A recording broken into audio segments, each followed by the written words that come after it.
Iba rin ho ng ating pagdiriwang sa karangalan ni San Jose, no? Bilang manggagawa. No? Kaya nga ho sa Ebanghelyo, pinahayag natin, sino ba itong si Jesus na ito? Anak ng carpenter. No? So, hindi lang ho yung tumutukoy na si anak ng karpentero noong panahon na yon.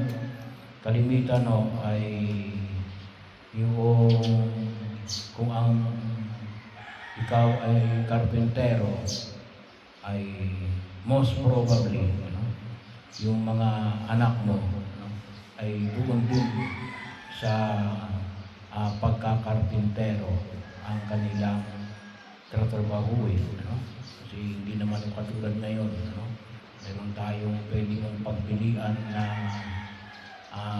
kurso. Yun ay nakukuha na lamang nila sa pamagitan ng pagtulong-tulong sa kanilang mga magulang. Ang tawagin natin ay apprenticeship. So, yun yung kanilang pamamaraan na makita kung ano yung trabaho na kanilang kukunin. So, pero bahagi yun, na kung saan ay nakikita natin yung kahalagahan ng paggawa. Pinaalala sa atin sa unang pagbasa sa aklat ng Genesis na una rin sa lahat, yung unang gumawa ay alin? Ang Diyos. Kaya nga yung karangalan ng paggawa ay pinapahalagahan na Diyos at pinaalala sa atin lalo na ngayong kabistahan ni San Jose na manggagawa. Bahagi ho, ginawa tayong kapartner ng Diyos. Tayo ay kanyang ibinilang na kabahagi sa tinatawag nating patuloy na paggawa. Linangin ninyo ang daigdig na ito. At kung sino ay malawak ang implikasyon ng tinatawag natin linangin natin ang daigdig na ito. Ibig sabihin, pag-ibayuin, ayusin, huwag sirain. Kasi baka may mga pagkakataon na kung saan ay baka yung nilikha ng Diyos ay nakapaglulot ng paggulo sa kalikasan na nakikita natin ngayong kapanahunan na ito. Kaya tayo ngayon ay humahantong sa tinatawag natin climate change. So, kaya malawak kapag sinabi natin pakikiisa sa paggawa ng Diyos. Pero yun na muna makita ko natin, na tayo ay kabahagi ng pagkilos natin. Ano man yung ating trabaho, ay tayo ay kapartner ng Diyos. Kasama, kapag gusto sa mga magsasaka. So, kabahagi, tayo ay karugtong ng pagkilos ng Diyos. At sana nga po, pag-ingatan natin natin na ito ay hindi masayang. Kasi yun ang isang kinakatakutan natin. May mga development na pwedeng makasira sa kalikasan at sa buhay ng tao later on. Kaya kinakailangan din natin ng patuloy na pagkasaayos ng mga nabanggit na gawain. Pero yun ang unang makita natin, yung karangalan ng paggawa na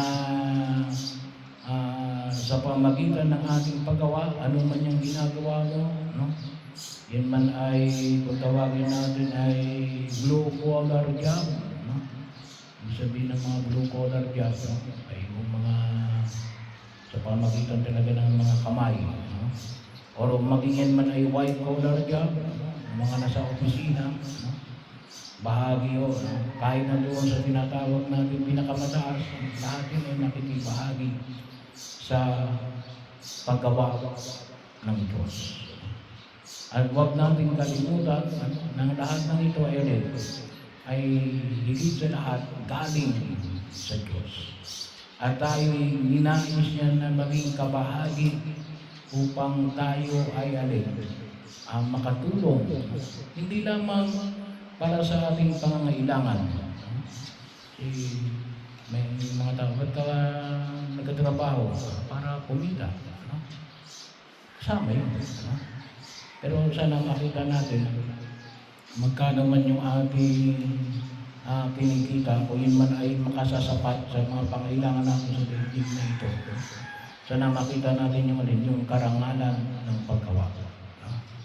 Kasi alam naman natin may mga tao ang gumagawa, pero kung yun lamang ay gawa ng kita, pwede nilang sirain yung kanilang paggawa. Kumita lang sila. Kumita lang sila. Kaya bahagi yun na kung saan ay hindi magiging kalugod sa harapan ng buong may kapal. At patuloy na paanyaya na ipinamamani ko sa atin sa Ebanghelyo na ating narinig ngayon sa araw na ito at sa unang pagbasa. Yung bahagi natin na nawa makadulot sa atin ng kabutihan. Kabutihan.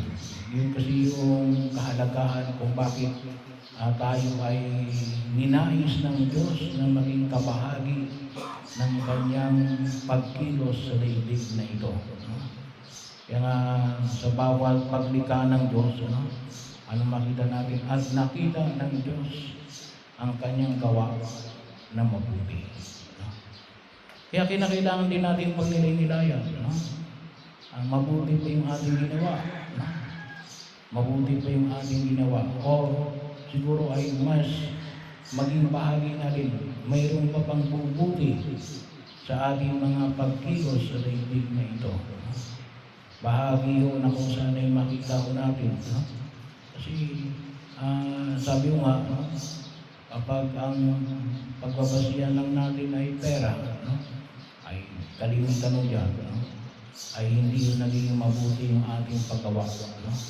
Nakasisira ko yun nakaka-disrupt ng dignidad na ipinagkaloob ng Diyos sa bawat isa sa atin.